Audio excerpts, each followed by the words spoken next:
Yeah, I mean, there's a strategy. The reason the border is the way that it is well, there's a strategy. I don't know who's playing the strategy for sure, but the Cloward-Piven strategy, I'm sure you've heard of that. Somebody's got to have talked to you about the Cloward-Piven. Can you explain it? Yeah, it's pretty simple. The idea is that you take advantage of a system in the way that it's set up so that you overwhelm it. In particular, in this case, you're going to overwhelm social services.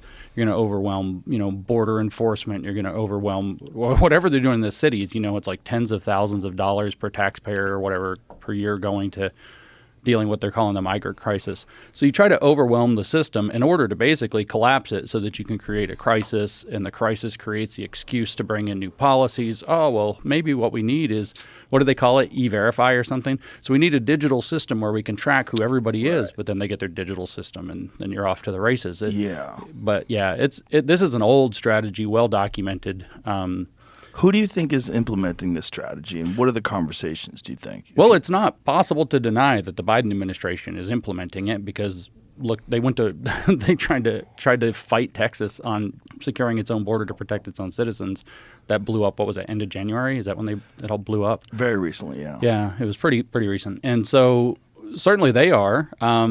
We know historically that the Open Society Foundation, or the Soros Foundation, which is Open Society, has been funding that and has been helping out. We know that the UN is involved now. Like, these aren't mysteries. The UN is coming and doing, aid and coaching them, and somebody's organizing. It's not just a bunch of people from South America and China or wherever else, or Mexicans wandering up to the border and just, hey, I'm here. There's routes. It's caravans. There's help. It's coordinated with a lot of money behind it. And we know that those organizations, for the United Nations particularly, is helping this. So big players. So what do you think the strategy is? The strategy is to implement some sort of a worldwide verification system, and the way to get these freedom-loving shitheads in America on board is to turn America into a crime-ridden place of immigrants coming from very hostile places where their life has been very hard, and they've been in prison or whatever, and they're escaping that, and they're coming to America, and then they're off to the races. Yeah, well, I mean, that's a plausible motive, right? Is let's overwhelm this system because these freedom-loving shitheads here in America, which I think I am for sure. Look at your shirt. Look at me, yeah. But no, I really am. I'm still, at the end of the day, I just kind of want to be left alone to live my life. Like, you do your thing, I'll do my thing. Like, if you understand there are two lines. Let's be real clear. Before I say do whatever you want, as long as you don't hurt anybody, it's not clear enough. There are two lines. Do you understand the difference between public and private, and do you understand the difference between adult and child?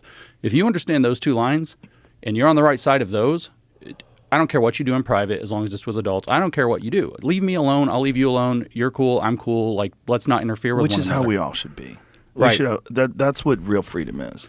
But we don't want a system, tying us, like the Chinese social credit system's real, right? This isn't some conspiracy out in the world. Whether or not it's coming to the United States is a question. Whether Americans would want it is a question, but it's in China. That's real in China. It's been there for a decade. I've been to China. I've experienced, life there. And the fact of the matter is that that worldwide verification system would set something like that up. You can also overwhelm the U.S. system so that all of a sudden, it has to start taking some kind of an emergency measure to deal with whatever problems. We can talk about the crisis here in the United States.